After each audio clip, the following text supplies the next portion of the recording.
Okay, so here's a question for you. If you could snap your fingers right now, and I mean actually do it, go ahead, and in the 1 second, you get the life you truly want. Could you describe what happens next? Yeah, and not the generic stuff. Not, I want to be happy or I want $1 billion. Right. I mean, the high definition, specific details. What does your Tuesday morning look like? Who are you having breakfast with? What's I don't know, the texture of the sheets you just woke up in? Can you describe that core wish with that kind of detail? It's really hard to answer, isn't it? It is. Most people just freeze. And that Hmm. freeze, that's inability to define our own future, that's exactly where we're starting today. We're doing a deep dive into an article that is, well, it's pretty confrontational. It's called Your Core Wish Achieves Your Life by an author named Xu Feng. And this is not your typical, self-help blog post. Oh, not at all. The scope here is massive. Yeah. Xu Feng basically argues that that fuzzy feeling you get when you're asked that question, Mm. that internal confusion, is directly causing the chaos we see all over the world. That's such a bold premise. He's connecting a guy who can't decide what he wants for breakfast with, global disasters. Exactly. And our mission for this deep dive is to unpack that. We're going to look at how mass consciousness might literally be driving reality. And why ancient philosophy might suggest the universe is actually, believe it or not, fair. And why all those prophecies of doom might just be a feedback loop that maybe we can actually break. Okay, so let's get into it. The author starts with a character study. He calls him a certain person. And we've all met this guy. I think I've been this guy. Oh, absolutely, the archetypal complainer. Yeah. The author describes his life with this great phrase, feathers all over the ground. It's so evocative, isn't it? Just suggests this complete disorganized mess. Total chaos, and he is very vocal about it. He complains that nobody cares about him, everyone's selfish, society's unjust. He's just radiating resentment. He thinks the world is broken and it's specifically out to get him. But it's darker than just complaining. Yeah. He actually, he wants things to crash. That's the key. He wants a social reorganization. He's reading these prophecies about economic collapse or another world war, and he's sort of rooting for them. So he's doom scrolling, but with excitement. Yes, he wants the system to fail, maybe just to prove his own misery right. It's that idea of, if I'm going down, I'm taking everyone with me. But then the author just stops him. In the middle of his whole rant, he asks that one simple question. What kind of life do you actually want? And the result. Silence. Complete silence. Oh. The man is speechless. He can write a novel about what he hates, but can't come up with a single sentence about what he wants. And that's the core of it. The author calls this the void. This guy has a very, very detailed anti-wish. But no core wish at all. And then there's this statistic the author drops that really hit me. He claims 90% of people are in this boat. 90%, that feels impossibly high. Does it, though? Think about it. We're all walking contradictions. I want to be healthy, but I also want to eat pizza every night. I want a peaceful life, but I love getting involved in drama. Exactly. And so Feng's argument is that this isn't just a personal problem. When you scale that confusion up to 8 billion people, Yeah. you get a very chaotic world. Okay, let's make that leap, because that's the core of the article. How does my personal confusion cause a war? Well, he points to the state of the world as his evidence. He lists the Russia-Ukraine war, the Israel-Palestine conflict, the chaos in Haiti, strife in Sudan. A pretty grim list. It is. And he also mentions the constant stream of natural disasters, the threat of economic depression. Usually we'd analyze that with politics or economics. We look for external causes, right? Yeah. We blame leaders or systems. But Xu Feng says, and I'm quoting here, I can tell you with certainty, all of this is caused by the wishes of the masses.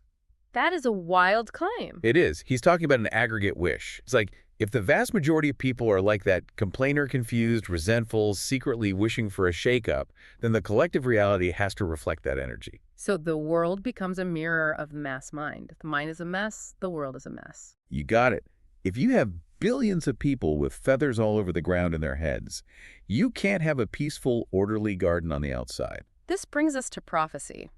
I've always been skeptical of this stuff, but the way he frames it, it almost makes sense. It's logical, right? Okay. He says prophecies seem more accurate lately, not because the prophets are magical, but because the mass wish is so static, so predictable. What do you mean by that? Well, think of humanity as a train on a track. The track is made of our collective habits, our greed, our fears, our confusion. Okay. A prophet is just a person standing on a hill who can see where the track is going. Yeah. They're not predicting the future so much as they're just describing the inevitable result of the current path. So the prophecy comes true because we never bother to switch tracks. Exactly. He says a prophecy is only accurate as long as the wish doesn't change. We're running on autopilot, so of course the crash happens right on schedule. That makes destiny feel a lot more like simple mechanics, cause and effect. And that mechanical view is key. He brings in Laozi, the founder of Taoism, to explain the engine behind it all. The Tao. The Tao. And for this, you can think of the Tao as the operating system of the universe, the fundamental code. And he says the great secret of the Tao is that it's perfectly fair. That is going to be a tough sell for a lot of people. Seeing what's happening in the world fair is probably the last word most would use. I know, but he argues it's fair because it's impartial. It just gives you what you ask for. It perfectly satisfies everyone's wish without judging if the wish is good or bad. So if the collective wish is deep down, full of resentment and a desire for chaos, the Taoist says, okay, here is some chaos. It's a mirror. If you stand in front of a mirror with a dirty face, you can't get mad at the mirror for showing you a dirty face. that implies a level of responsibility that's uncomfortable. It is, Eh. but there's a limit. There's a check on this power. Right, the walnut tree analogy. Yes, this is what separates it from just magical thinking. He says you're bound by natural law. His example is, I want to plant a walnut tree, but I want it to grow gold instead of walnuts. Obviously impossible. Right. You can wish for it all you want, but the Tao won't violate the fundamental nature of a walnut tree. It gives walnuts. So if we say we want peace, that's our gold. But we are planting the seeds of conflict and division within ourselves. You cannot get the fruit of peace from the seed of chaos.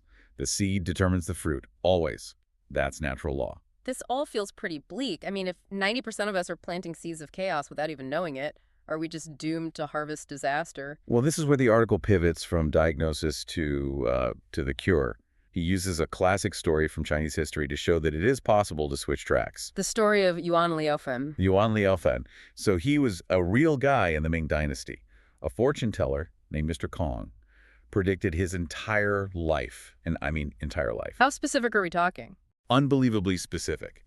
You'll place 14th in this exam, 71st in that one. You'll become a magistrate. You will never have a son. You will die at 53. And it started coming true. Perfectly. For years, everything happened exactly as predicted, down to the exam scores. Wow.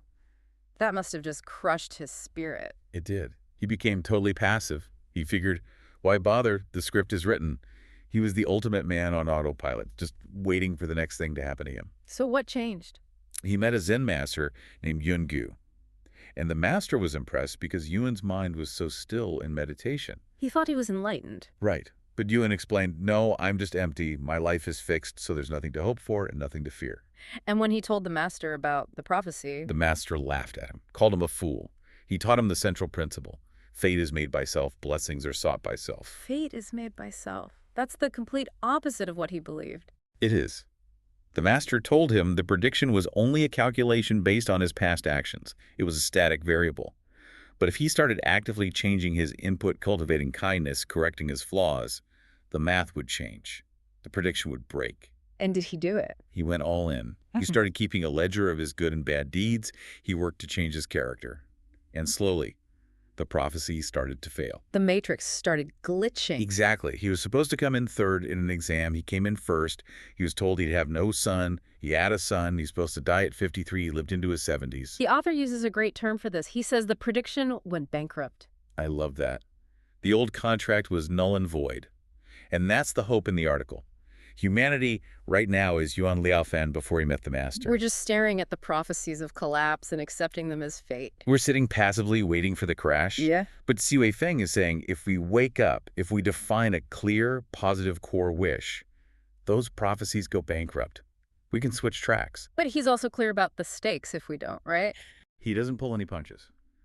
He says if we don't change, the disasters will get worse. Society will get more volatile. The mirror will keep reflecting our mess back at us, just more intensely. He also proposes a specific path forward, and we should be clear, we're reporting on the text here, not endorsing it.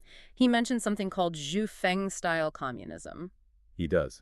It's a reference to a specific community model he founded.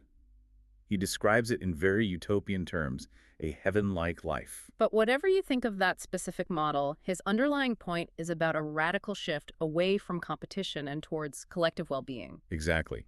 He's saying the current system is a thorn bush, and we keep asking why we aren't getting grapes. For me, though, the most powerful part was about who does the saving. Because we always want a savior, don't we? We do. But Xu Feng shuts that down hard. He says, do not wait for gods and Buddhas. And then he gets really modern. He says, do not wait for the Galactic Alliance. Or the Galactic Federation, yeah. Yeah. He's directly calling out that idea that some higher power, some aliens, will swoop in and save us from ourselves. It's a nice thought, but it lets us off the hook. And he puts us right back on it. He writes, the one who saves us is exactly ourselves. It brings it all back to that first guy, the complainer. It does. It says, you can't just sit there and blame the system or the government.